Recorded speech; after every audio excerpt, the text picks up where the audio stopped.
Welcome to another Back to Hours right on your sofa for Top Tips Tuesday. I don't know about you, but for the past year I've single-handedly kept the takeaway industry alive. I've had more chips than a casino. But this week I'm going to get some cooking tips from Kamlesh, who's shown us how to make a curry. I don't know if you knew this, but Johnny Cash wrote the song Ring of Fire the day after he had a Vindaloo. Yeah. Anyway, here's over to Kamlesh for some curry. Top Tips Tuesday, tell us how you do it your way. If you're a builder or a painter, a singer or a queen, play chess, make a dress, or something in between. It's Top Tips Tuesday, show us how you do it your way. Okay, so for the dishes that I'm cooking today, which is aloo gobi, and that's a potato and cauliflower curry, a very popular Punjabi dish. And for my red lentils, dal, we will need these ingredients. We will need onions, okay, which I've chopped and prepared earlier. We will need garlic and ginger, which again I have chopped and prepared. I've just peeled it, washed it, and I ground it. And as we all know, as Punjabis like a little bit of Indian hot curry. So here I've got our green chilies, which I will be chopping up in a second. And I've also got red chili powder, just to give it that little kick. Red chili powder. If we often use green chilies, but sometimes if they run out, whatever, you can add red chili powder, and it gives it that kick. So that's your onions, your garlic, and your ginger, and then I've got plum tomatoes. Okay, plum tomato. That's the sauce. When we're making our curry, we need like a nice thick sauce. So that is what we need is plum tomatoes. 1 tin of plum tomatoes for both curries. This is a very important ingredient. Start with this one. It's haldi, turmeric. This is such a powerful ingredient. It's used for, obviously for cooking, but it's also used for medicine as well. I've showed you the ingredients. I think the one I didn't mention was the garam masala, which is again a very important ingredient. Garam masala. Garam means hot, masala means a mixture of different types of like coriander, cumin seed, black peppercorn, cinnamon. In emergencies or when you feel like cheating, you can actually buy the ready-made garam masala. So here I've got my potatoes on the boil, ready for the aloo gobi. Aloo gobi is a very popular Punjabi dish. Here I've got some red lentils, washed and cleaned. Again, I'm going to add them to the boiling water. Okay. So add all the red lentils to the boiling water. Everybody, when they cook food, they cook it their own style. This is a very simple style that anybody could do really. So I'm going to put both things on the boil. Red lentils cooking, boiling. Okay, and I'm going to cover them up. And once they start to boil, I'm going to turn the heat down. So that's your red lentils. Here again, the aloo, the potatoes, they're on the boil. Once they start simmering, I'm going to turn the heat down. To my boiling potatoes, I am going to add gobi, which is cauliflower, washed, chopped, clean, prepared cauliflower. Okay, little florets. And then what I'm going to do is I'm going to show you how to make the base, which can be used for both dishes. So in my pan here, I've got some vegetable oil, just heating up the vegetable oil on a very low heat.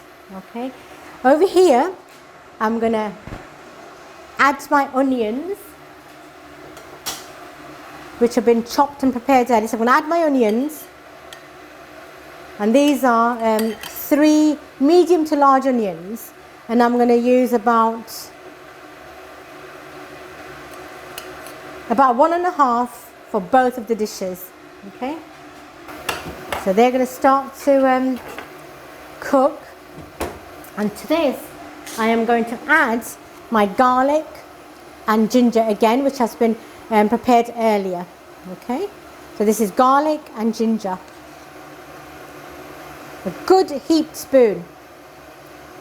Okay, and then mix it together.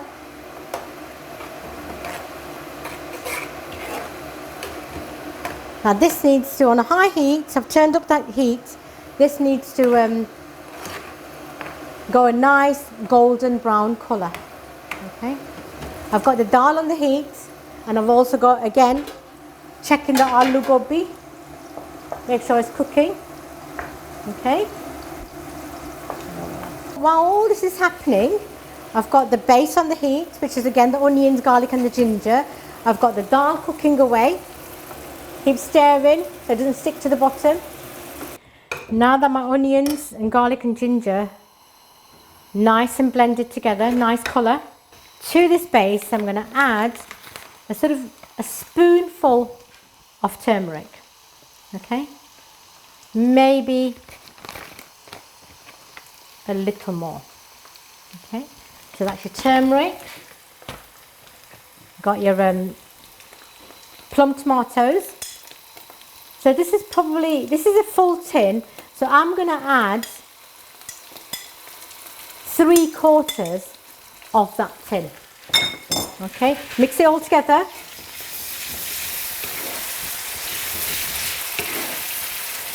Mix it all together so you get a nice rich orangey red colour. You see?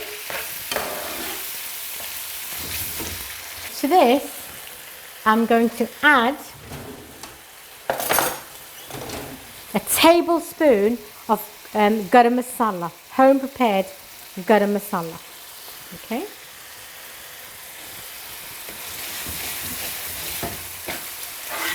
You see that nice golden orangey colour? Keep mixing so everything is blended in. Turn the heat down again. Now my family love hot food, so we add lots of chilli, but in this time I'm just going to add less chilli. I'll add, I've got 4 chopped chilies here, and I'm going to probably add 2 of them. There you go. You've got to mind your hands when you're using any ingredient, not just chilli, any ingredients. Okay, so mix it all up. You see? Lovely colours all cooking together. Okay, now I'm going to add sort of a level tablespoon of salt. So don't forget, it's got to go into 2 curries. There's a level tablespoon of salt.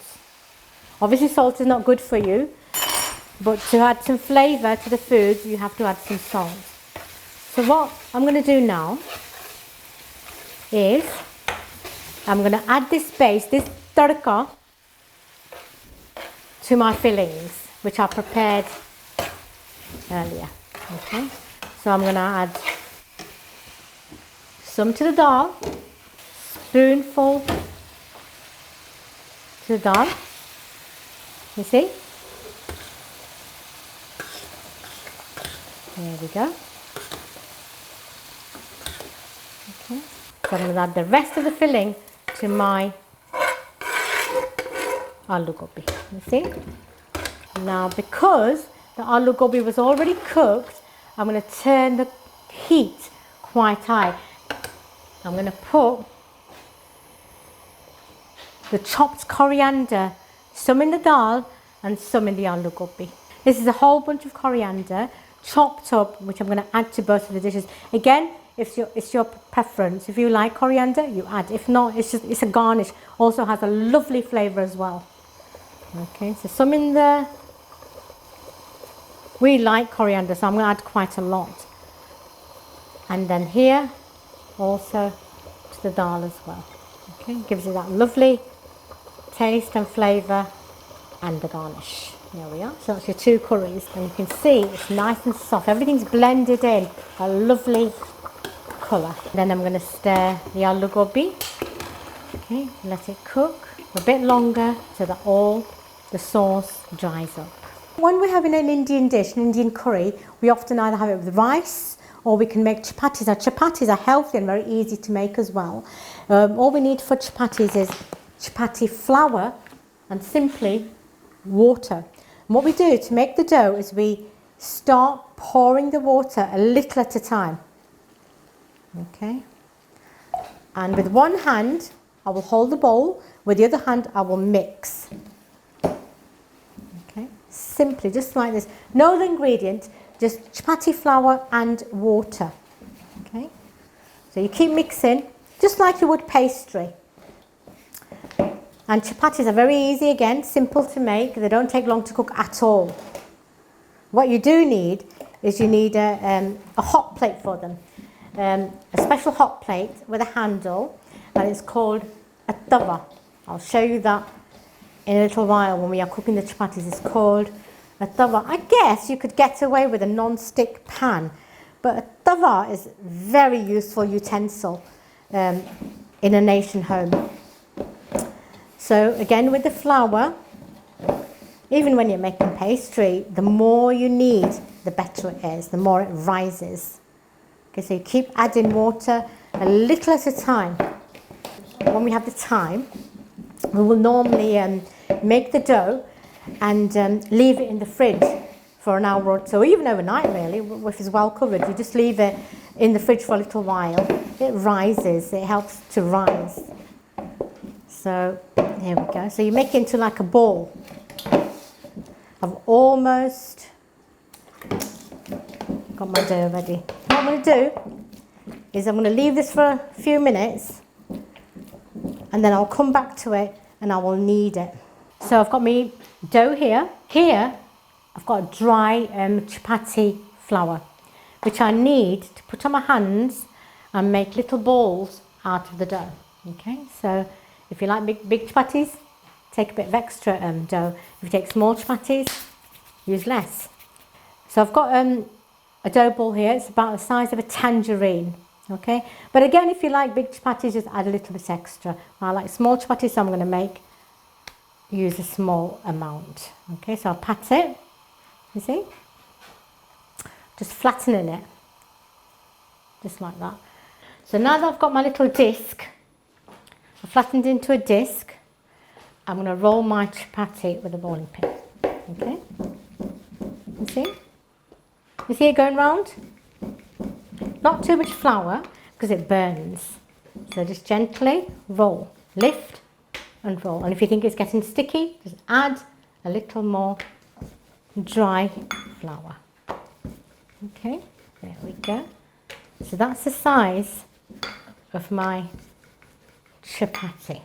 So here I've got my tawa. Tawa is a hot plate. It's got like a handle. And again, you can make chapatis in a non-stick pan, but I've got this absolutely amazing utensil, which is a must-have. Okay, so I've got this on here. I've had it on on the heat for about 30 seconds. What I'm going to do now, I've got my chapati here. I'm going to pat off the flour and I'm going to just basically put it onto the pan. Then I'm going to turn the heat high. It's a completely dry pan, no oil, nothing, just a completely dry pan. Okay, and the chapati goes straight on. When you see the chapati going brown, as you can see, it means it's sort of like half cooked. They're very easy, they're quite thin, so they're quite easy to cook. Then you just turn it over like that. Okay? But mind your hands. There we go. So my chapati nicely cooking. So the first side sort of half cooked, second side cooks fully. The chapati takes about, I should say about a minute and a half to cook completely. Okay, you see? You'll know it's done when both sides are sort of a nice goldeny brown with them kind of little spots on them. Okay, I'm going to use a tea towel just to gently press my chapati. Half is on the pan and half is on the cooker. Okay, you don't have to do this. Obviously I've been used to cooking chapatis for quite some time. You can just cook it on the pan, but I like to cook on the heat like this. Cook both sides. One cooked chapati, which takes about a minute and a half.